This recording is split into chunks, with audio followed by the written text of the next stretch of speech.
kanila kasi parang may ano, no, may certain peg. We let RJ make So, commentaries. RJ, what can you So say? this is like the Jordanian architecture, Oh, the grabe, urban no? the design Parang of sa... the buildings. We are has a certain aesthetic requirement or peg. or peg. Is that a technical term, peg? Hindi. Have- Peg is for fashion. We've been used to seeing vegetation at least, no? on idle lands like this, on vacant lands like this. Grabe Then naman here, to biglang, experience na tingin oops. mo. Iba klase talaga. Parang out of this world sa atin, diba? Ang ano ang, Ito, this mga structure na parang... di ba? Tsaka ano kasi, maganda tingnan na devoid of color di ba? It's just white, it's just ano. So kahit na magkaiba-iba yung kanang architectural design, parang nagbe-blend lang siya with the environment. Hindi siya stand out. So, Actually, ang color niya is brown, no? Pero sa malayo, nagiging brown cream, parang yung nagiging gray or silver.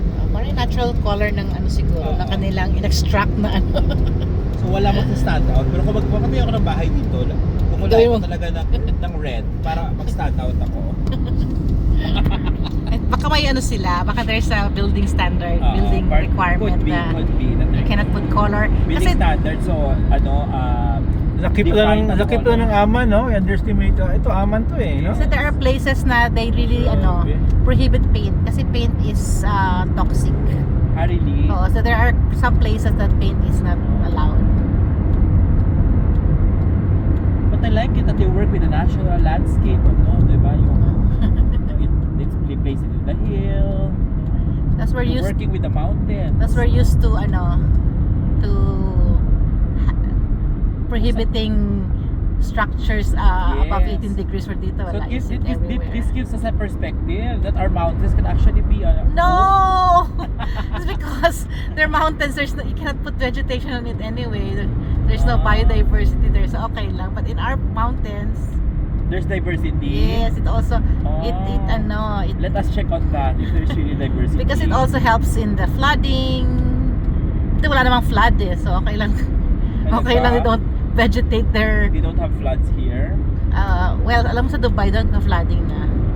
And even in Abu Dhabi. Look at that, no? May mga sloping sa atin, ilang degrees lang. Oo. Wala naman Bawal silang, wala namang tanim sa kanila luwat na. Walang 18 degrees dito. Walang 18 degrees dito. Ano, Kasi 18 mukhang they're all Pag A and D. pag Diba? Alienable disposable. dito kasi sa kanila, Dito A and D yan. if Kahit you na don't 45 degrees. if you disallow that, then they don't have lands anymore to build. Yes. I think we should build copy that. No. Ganun din naman. Ako gusto ko siya increase sa 15 degrees or 10. Kung 18 degrees ay nako, itapan lang ang lupa. O, dito na 0 degrees. Oh.